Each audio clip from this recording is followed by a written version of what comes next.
la chocolaterie de Roanne. Moi, Willy Wonka, j'ai décidé de permettre à 5 enfants de visiter ma chocolaterie cette année. Ces 5 chanceux seront initiés à tous mes secrets, à toute ma magie. 50 pence. La pièce était là, entre ses doigts crispés. Impossible de la quitter des yeux. Impossible de ne pas penser à une chose, une seule, manger. Machinalement, Charlie revint sur ses pas pour se diriger vers la boutique la plus proche. Elle n'était qu'à 10 pas.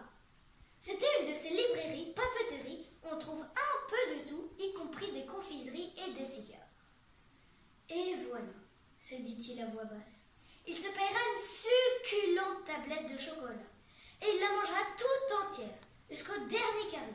Puis, il rentrera vite à la maison pour donner la monnaie à sa mère. Charlie entra dans la boutique et posa la pièce humide sur le comptoir. Un super délice fondant Wonka à la guimauve, dit-il, en se rappelant combien il avait aimé le chocolat de son anniversaire. L'homme, derrière le comptoir, paraissait gras et bien nourri. Il avait des lèvres épaisses, des joues rebondies et un cou énorme dont le bourrelet débordait sur le col de la chemise. On aurait dit un anneau de caoutchouc. Il tourna le dos à Charlie pour chercher la tablette de chocolat. Puis, il se retourna et la lui tendit. Charlie s'en empara, déchira rapidement le papier et prit un énorme morceau, puis un autre, et encore un autre. Oh, quelle joie de pouvoir croquer à belles dents quelque chose de bien sucré, de ferme, de consistant. Quel plaisir d'avoir la bouche pleine de cette riche et solide nourriture. Tu en avais bien envie, pas vrai, fiston, dit le marchand en souriant. Charlie inclina la tête, la bouche pleine de chocolat. Le marchand posait la monnaie sur le comptoir. Doucement, dit-il. Si tu avales tout sans mastiquer, tu auras mal au ventre. Charlie continua à dévorer son chocolat. Impossible de s'arrêter. En moins d'une demi-minute, il avait tout englouti.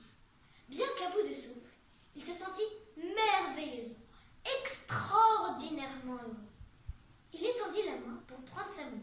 Puis, il hésita en voyant les petites pièces d'argent sur le comptoir. Il y en avait 9, toutes pâles. Ce ne serait sûrement pas grave s'il en dépensait une de plus. Je pense, dit-il d'une petite voix tranquille, je pense que je vais prendre encore une autre tablette. La mienne, s'il vous plaît. Pourquoi pas, dit le gros marchand. Et il prit derrière lui, sur le rayon, une autre tablette de super délice fondant Wonka à la guimauve. Il la posa sur le comptoir. Charlie la saisit et déchira le papier. Et soudain, dessous le papier, s'échappa un brillant éclair d'or. Le cœur de Charlie s'arrêta net.